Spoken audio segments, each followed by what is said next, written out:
Okay, so we're gonna create some text effects using the Liquified tool and kind of what we did on Monday and Tuesday. So we're gonna start off by creating a new file. Make sure you put your last name and then today's date. So it should be either 3/24 or 3/25.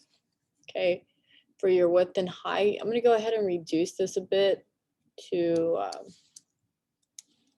800 and 600. Okay, once you have that, you're gonna click create and you'll see you have a nice almost square to solid rectangle. And then I'm gonna zoom in. So we're gonna create a new layer. So layer, new layer, and we're gonna use the same method that we used the other day. So we're gonna go into the brush tool. We're gonna draw those lines. Try to stick between warm tones and cool tones. So remember what warm tones are. They are they're going to be on the lighter side, kind of like the shades of the sunset, and then your cool tones are going to be, you know, your Harry Potter dark colors, your blues, your deep blues, and your deep greens. Okay, so I'm going more towards the warm tones.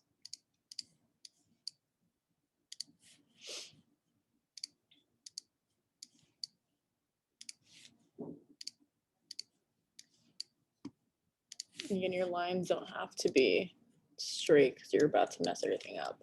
So now we're gonna go into filter and then distort. You can go ahead and pick whichever one you want. I'm gonna go ahead and do zigzag and adjust kind of everything till I kind of have some type of effect that I'm looking for. And you can go ahead and cross-reference them. So if I go back into distort and I do waves, you can see how you're able to really get some type of pattern there. So once you have decided on how you're going to distort your colors, we're going to go ahead and liquify it. So filter, liquify, and we're going to follow that same technique where we adjust the brush size to what we'd like. And you're going to go ahead and spin everything up till your preference is reached. So I'm going to try to do this pretty fast. What I'm looking at is just making sure I don't have big old splotches of color. So I'm trying to really blend in the purple and the pink that are on the outer ends. And I'm doing that by bringing in the center point and dragging it outward.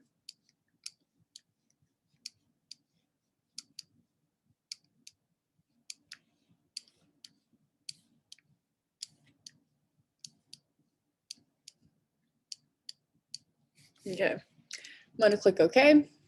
And now I'm going to hide that layer. I'm going to go into the text tool. The font that I'm using is Dubtronic. I'm going to be using 300 pixels. And I'm just going to type the word hello. And that is too big. So I'm going to highlight that. Change the size.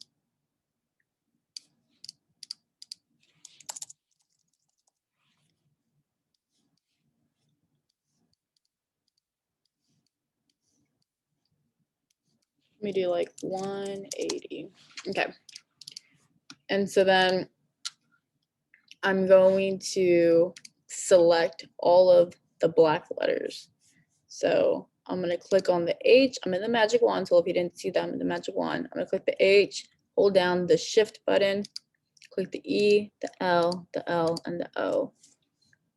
Okay, another way you can do that is by selecting the white and then selecting inverse. But what we're actually going to do is we're going to turn that layer 1 back on.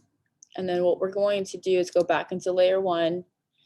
And if we have all of the white selected, which we do, and we know we do because we see those jagged lines, jagged lines around the letters and the background. And what we're going to do is we're going to click the delete button. So if we look at the layer over here, you can see our text has all of the colors.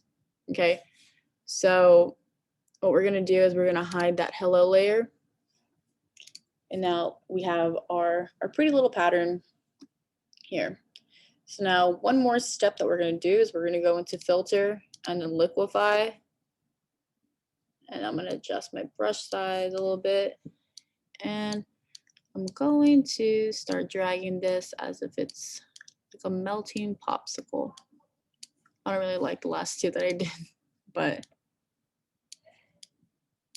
you'll see how you kind of have the ability to mess with it, create the illusion that you want, and you can go ahead and adjust the size of the brush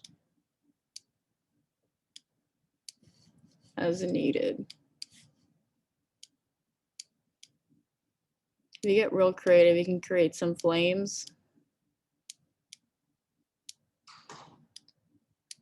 So just depending on what kind of look you're going for, if you want the dripping effect or if you want flames, kind of just depends on how you drag the mouse.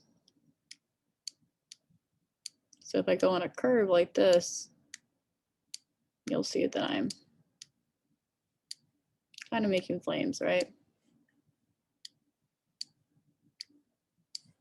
It's kind of just all depends on your technique.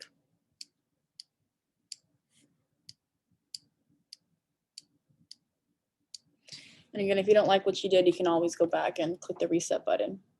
Once you're satisfied, you're gonna click OK. And then all I'm gonna do is go into the marquee tool and crop it.